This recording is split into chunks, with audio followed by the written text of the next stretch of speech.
Designcast Podcast, the podcast for design and STEAM educators.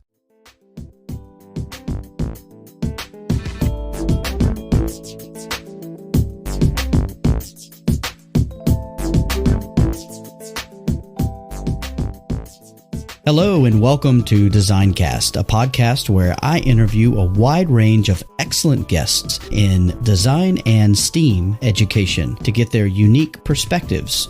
My name is Jason Reagan and I use my 20 plus years of experience as a design educator to dig deep into complex issues. This podcast has one simple mission: to create a community of people around the world that are interested in design and STEAM education. Each episode, I chat with guests from all corners of the design world, from classroom teachers to authors and even to educational consultants. We discuss a wide range of topics that we feel are relevant today. I do want to ask you that if you're enjoying this podcast, please leave a review, rate, subscribe, share, or download from your favorite podcasting app. This helps the podcast get discovered by listeners that might not find it otherwise. Also, it helps me to continually define the direction of future guests and episodes. Feel free to drop by my website, www.jasonreagan.ga, to leave me a comment or to sign up to be considered as a future guest on future episodes. Also, don't forget to stop by Anchor and leave me a voice clip that could even end up in an upcoming show. Thanks for listening, so let's get to it.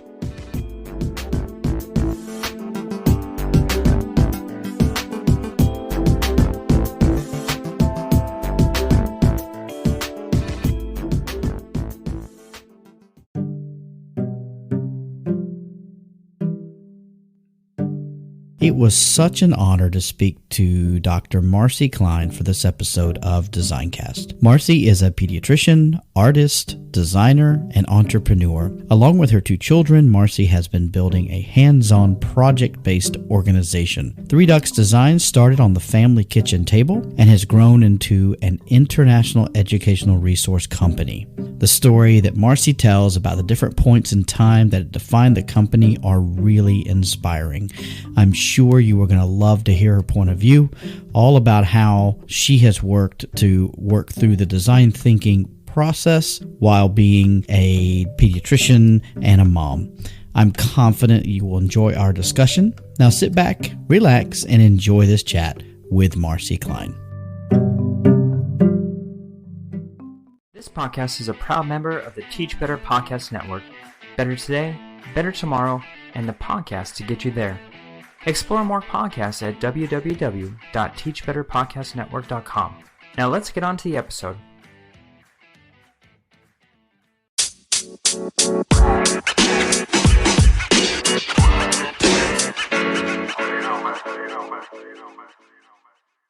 Welcome back to another episode of Designcast, and I am really excited to have Dr. Marci Klein with me today. Thanks for having me. I am really intrigued about your story, and so I'm going to go ahead and just jump right into it. Marci, if you don't mind telling everyone sort of your background and the very unique way that you came into being part of sort of the STEM or STEAM world.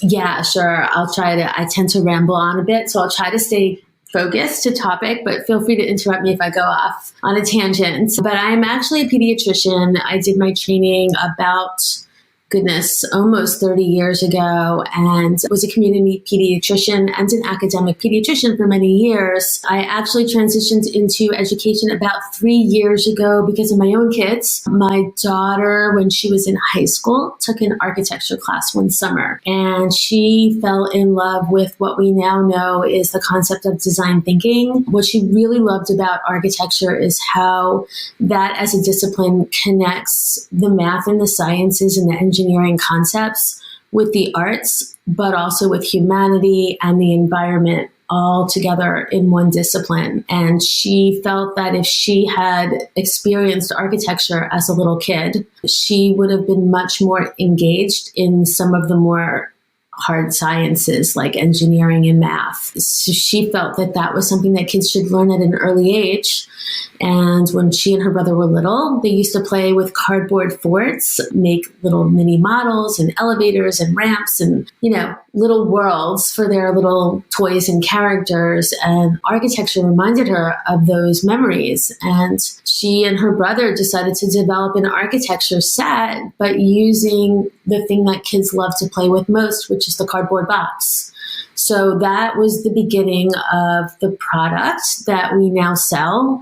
And me as a pediatrician and a mom thought, wow, this is like a cute little business idea for them. Wouldn't it be cute if they had a little booth at the farmer's market and started a business? And they did that. And lo and behold, everybody loved it. They were 3D printing their connectors one at a time. And it just scaled on its own. Parents were loving it. Kids were loving it. Teachers were obsessed with it. They wanted hundreds of connectors. The company basically took off starting at a farmer's market. And I jumped on board pretty early on when I saw the educational value of it, watching children just with my pediatrician eyes play with the product and watching parents interact with their children at the booth. There were no phones being used. There was no iPads. Like, they were all on the floor, on the pavement, while the kids were at their little IKEA tables building.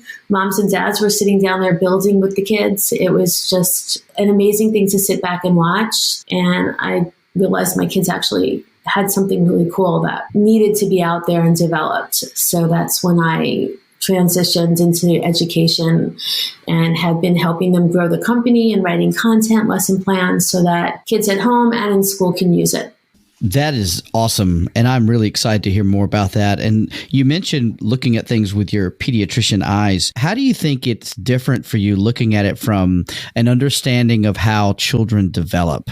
Yeah, there's so many levels. For starters, I've been a pediatrician for enough years to know what life was like before the iPhone and the iPad. A couple of things have happened since everything has gone digital. Number one, kids' hand dexterity has decreased. They come into kindergarten not knowing how to write as well as they did 20 years ago. So from one perspective, just the pure fine motor, gross motor skills, I think the product, watching kids using the product and really trying to manipulate the materials was one level. Another thing that I found, not as much as a pediatrician, but more as a parent experiencing kids in school systems. And my kids went to mostly public, but a little bit of private as well. There's a lack of creativity. There are rules, there's instructions, there's always right and wrong. And there's really no room for a kid to really develop their own creativity and their own voice.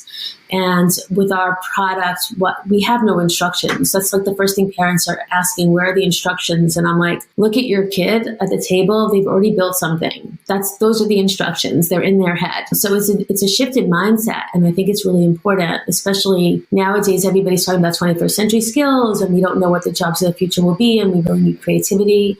These are the skills that kids need. I'm not saying that they don't get them in school, but with all of the standardized testing, they're really pigeonholed they're conformed. It's not encouraged that they expand their creativity. So I think that's, as a parent side, going through the education system, something that I found very unique. But from a developmental perspective, what kids really need is to feel success, to feel proud of what they're doing, and to be able to communicate what they're doing.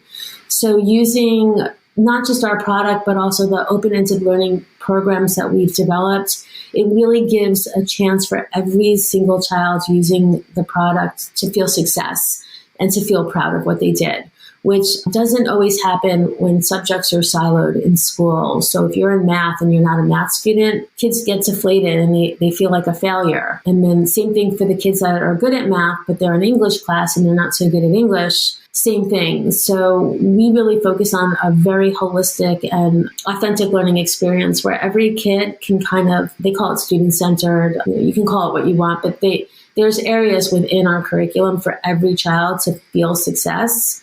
And there's never anything wrong about anything a kid builds with our product. It's really neat. I've had a look at your website, and it's really, really just such a great idea, keeping things really clean and minimal, I think is fantastic, that you guys have done that. And so at the moment, what are your children doing? Are they just running this completely? Or are they in college?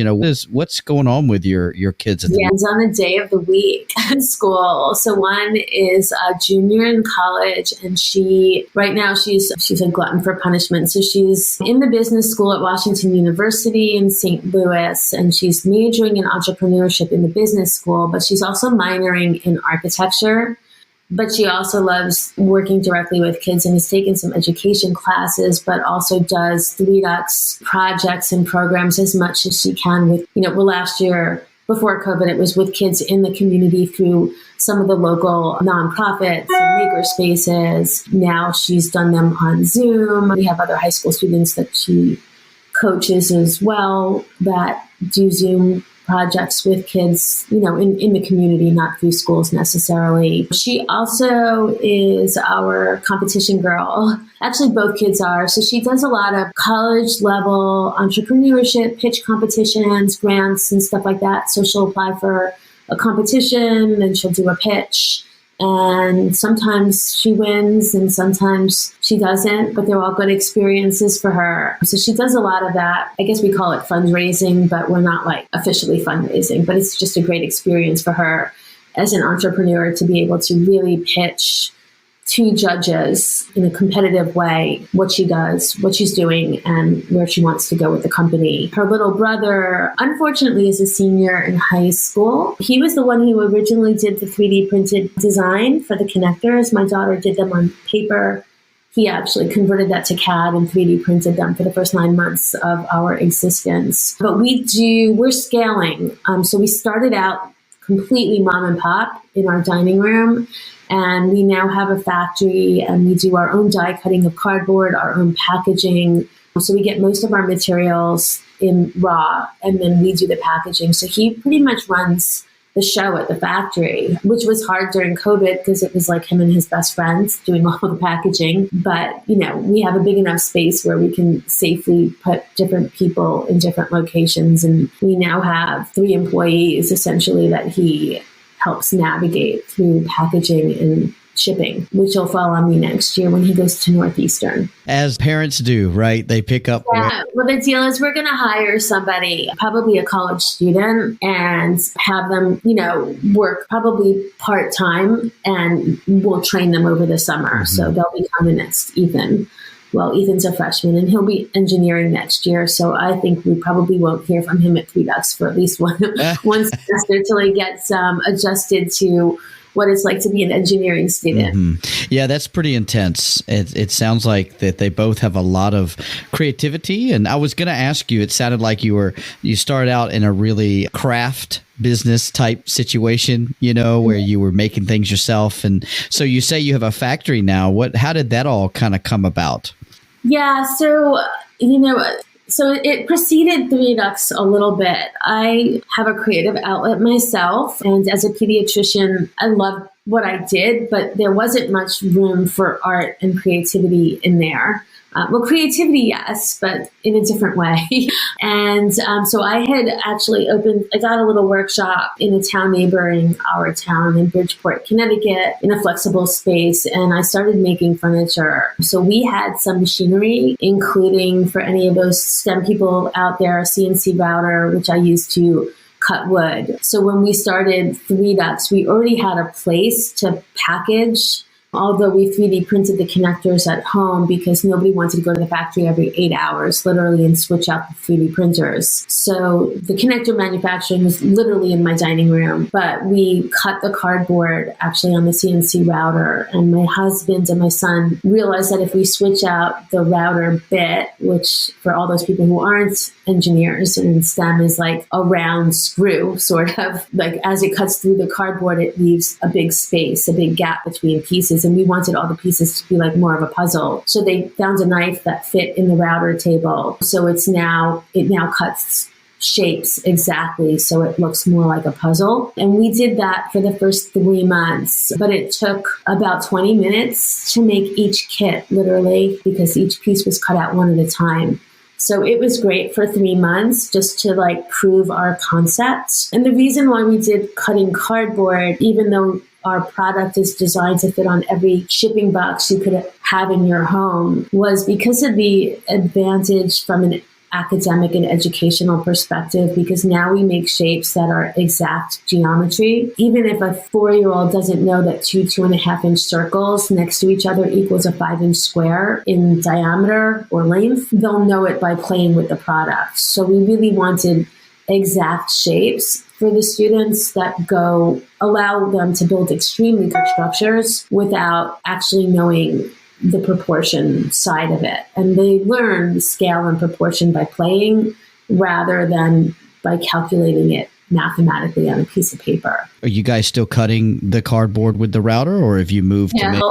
But we use that for expos and making our booths. So we have our furniture. I still make furniture for the booths. But with like 3 months into the company, we needed to scale. We couldn't make enough product because of the time lag on the CNC router. So we invested in a used die cutter machine, which is like a ginormous pizza cutting, or pasta cutting machine, or cookie cutter, I would call it.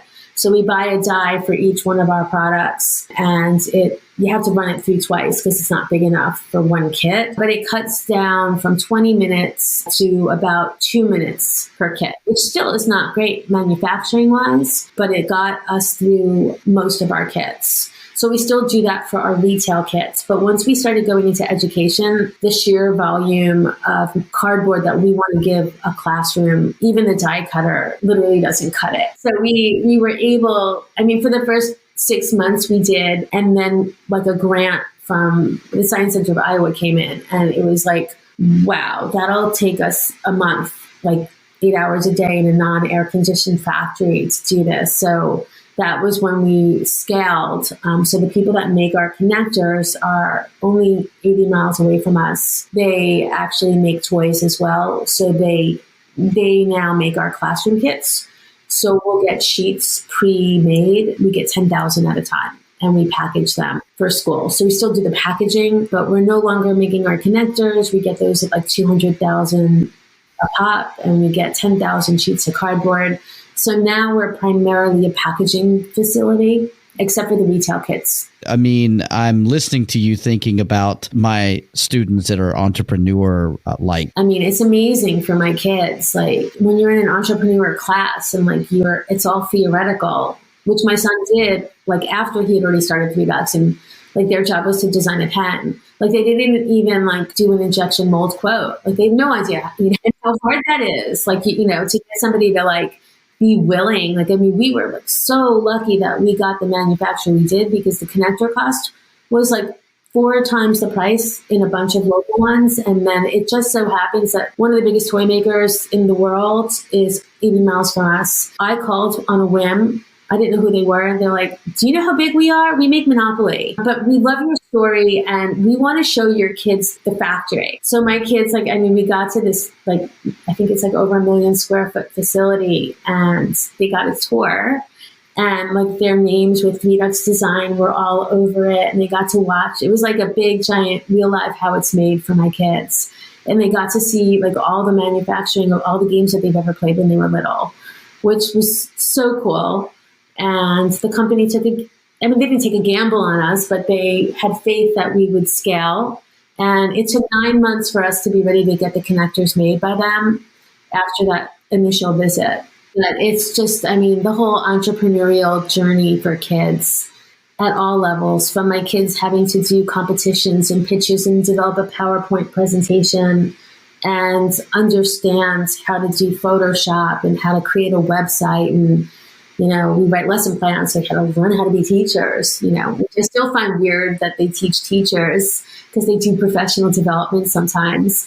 So that's just so cool. And like having to become an expert in their industry so that people believe in what they're doing. They have to learn new terminology every time they talk to somebody else. So that has been amazing. Yeah, I was actually going to ask you, because you mentioned curriculum earlier, and I was going to ask kind of what that process has been like. Have you had any, partners or any consultants who are educationalists who've kind of helped you out, or have you kind of learned a little bit at a time, or kind of what's been that process? Yeah, so our earliest lessons were like me talking to parents, because that's what I do best. I didn't know like you need an objective at the beginning of a lesson plan, or what. I still don't really know what a rubric is or a pedagogy. The words that are used a lot, I'm like, I don't really know what they mean, but they're in there. So we started with like really mom and pop lesson plans, and they're not really lesson plans. I call them design challenges. They're super open-ended. There's a theme behind them, like design a landmark. Well, that's one of our academic ones, but the tiny house challenge is one of the favorite because every kid likes to make tiny houses. So it started very basic, really more conceptual and open-ended.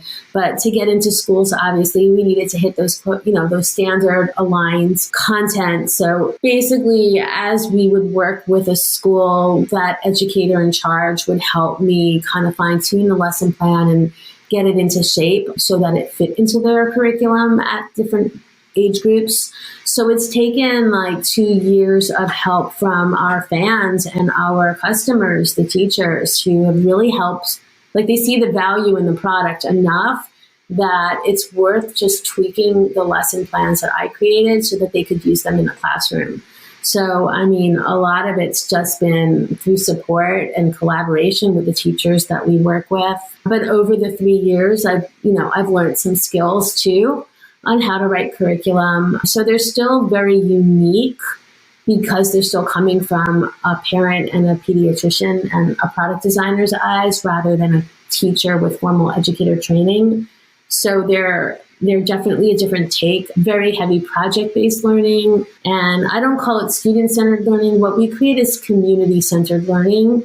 All of our lesson plans and curriculum are based on urban planning and architecture and designing a better world. So it's really not about designing the world for humans. It's about reimagining what the world would be like for everyone in the community, including the animals and the natural resources and the geography of the land. So it's really what we create in terms of content is more like what kids are going to do when they're in the real world. There's an engineer in our curriculum. There's an architect. There's an artist. There's a marketer. There's somebody that works at the downtown business development center, because everything that needs to be in a real community, the kids are going to be building with our curriculum as they develop a cardboard city. Very cool. I really like what you're saying. I'm sold.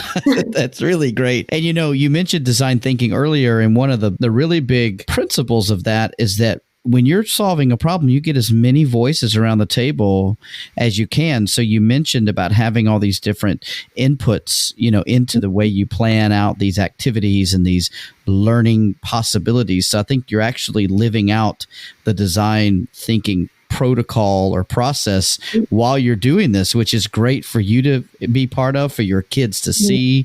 It's really exciting. And so where do you see this going? What would you like for 3Dux to be doing? What would you like to see happen in the next 5 to 10 to 20 years?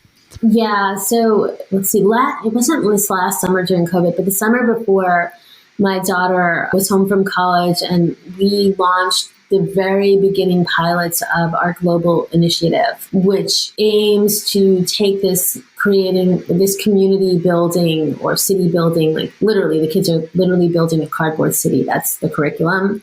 Although there's a lot of extensions with engineering, math, and all the other subjects, next generation science in there. But every community is going to look completely different based on where kids live. And an important part, we feel, of the whole process is empowering, and this is comes with the pediatrician hat, is empowering kids. And it's hard for them to be empowered. Well, it's not hard for them to be empowered to showcase and share their community with their parents and their teacher. But how much more empowering would it be for them to share that community that they built with the whole world and have a sharing of ideas and we have kids working in Kenya, in Uzbekistan, in Thailand, in Singapore, in Australia. They're all building communities based on the culture and the challenges that they have in their community. But there's so much overlap between challenges all around the world, and we want kids to share that. So we want kids in one part of the world who feel like they're not lucky because of where they live to feel lucky for other reasons that they live there that people somewhere else don't have. So there's amazing things about every community, and there are challenges in every community, and showcasing those and sharing them and having a voice is where we're going next. So right now we're working on a web-based version of that.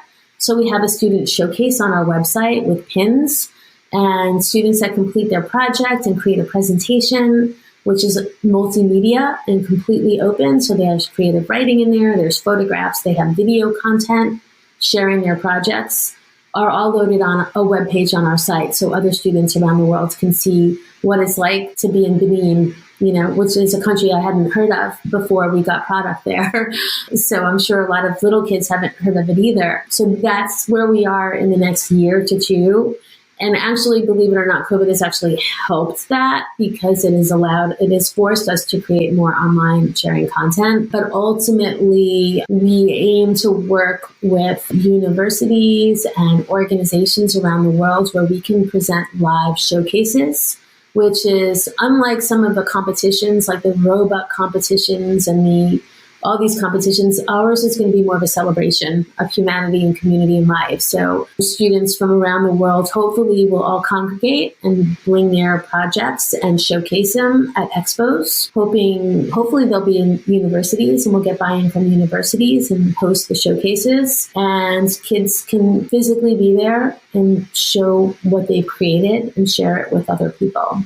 Well, that is a very ambitious plan, but it sounds to me like you guys have a great, roadmap to do that. And I am really, really excited to hear how this continues to unfold. I was going to ask you, if you're able to get your kits and your information out, globally, but it sounds like that's happening. Well, we now have distributors on 3 continents, including ours. So, but we have, we sell products, we ship products around the world, but we do have, we're starting to get more international distributors. But that's like a whole nother chapter in entrepreneurship that no student should ever have to deal with. The complexities of international trade is not something I learned in medical school. No, I was going to say logistics is something that is a field that I think no one would have thought would be as complex as it is. The child, it's a children's product, so there's child safety and, all of that. The testing standards are extremely similar, but there's always like one thing that's different that makes you have to get testing done and figuring out, and you ask them like, well, what are the standards in Australia? They give you like a 72-page document of all the standards. And it's like, okay, so which one of these is different than the US standards? And like, you would think that like you could Google that, but you can't. I don't think they try to make it easy.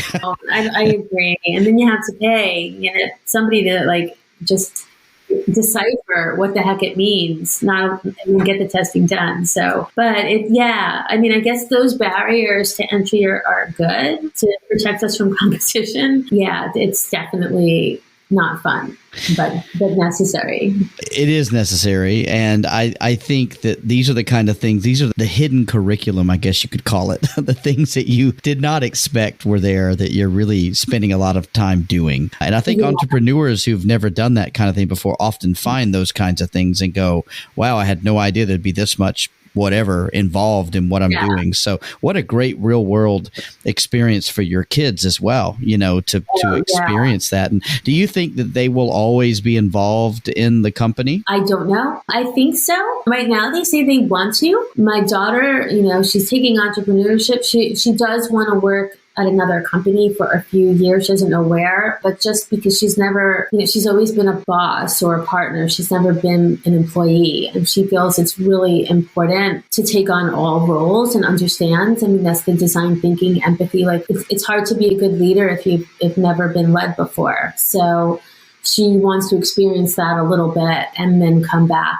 to be able to run the company. And the son, we don't know where he'll fit in. He's doing engineering right now in college. I think he'll be in sales though. Like at the farmer's market, I would talk a mile a minute trying to get one $25 kit sold. And he literally put his feet up on the table with his iPhone in his hand and he'd make more sales than anybody else. That people just gravitate to him. And as soon as they heard that it's his product and he designed it, they buy like them both. What a neat family bonding experience as well. Super cool. Marci, this is so cool. I'm really enjoying hearing this, and I'm thinking about how I can make my own children entrepreneurs through this and experience this. So thank you for sharing that. That's one of our side quests. That's one of our side jobs that we're working on now is developing.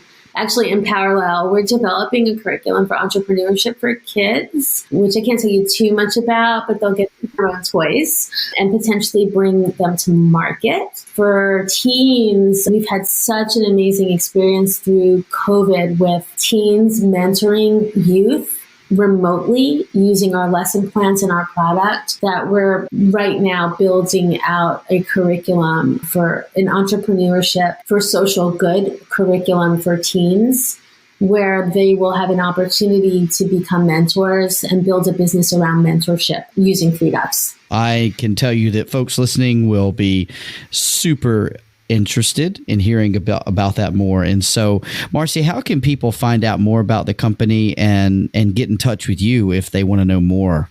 Yeah. So, our website is the easiest way because all contacts lead to the three founders, me and my two kids. So it's www.3duxdesign.com. It's the number 3 DuxDesign.com.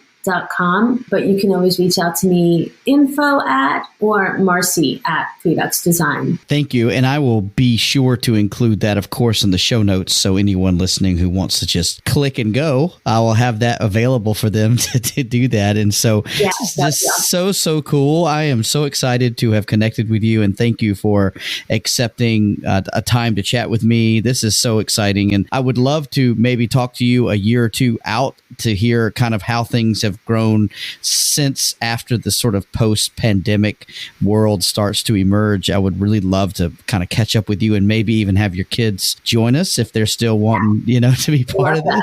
That would be really super cool. But thank you so much for taking the time today to chat with me. I really appreciate it. Oh, thank you for having me. It's always fun to share this story.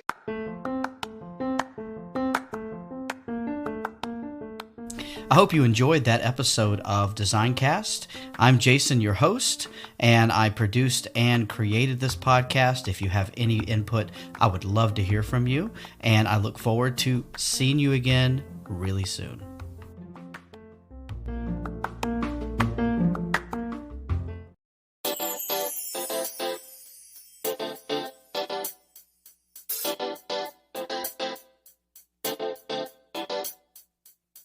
I am so excited to announce the launch of a new podcast network called DNA Podcast Network. The Design Network Alliance, or DNA, was founded by Ivo Hanan and myself as a result of DesignCast number 16. We talked all about the need to connect design educators globally. DNA is a collective group of like-minded design educators from around the world. We have one simple mission: to connect design and STEAM educators with each other and with designers that want to make a difference in design education to make it better for future generations. The DNA Podcast Network is a hub for podcasts that cover the topics around design and technology, design thinking, STEAM, and STEM education. If you are interested in hearing more great content, head over to www.dnapodcastnetwork.ga today. Click on the thumbnail of the podcast that you want to hear and enjoy. If you have any other podcasts that you enjoy that cover similar topics, please feel free to get in touch with me and let me know so that I can look at adding them to the network. Finally, spread the word. Share with your network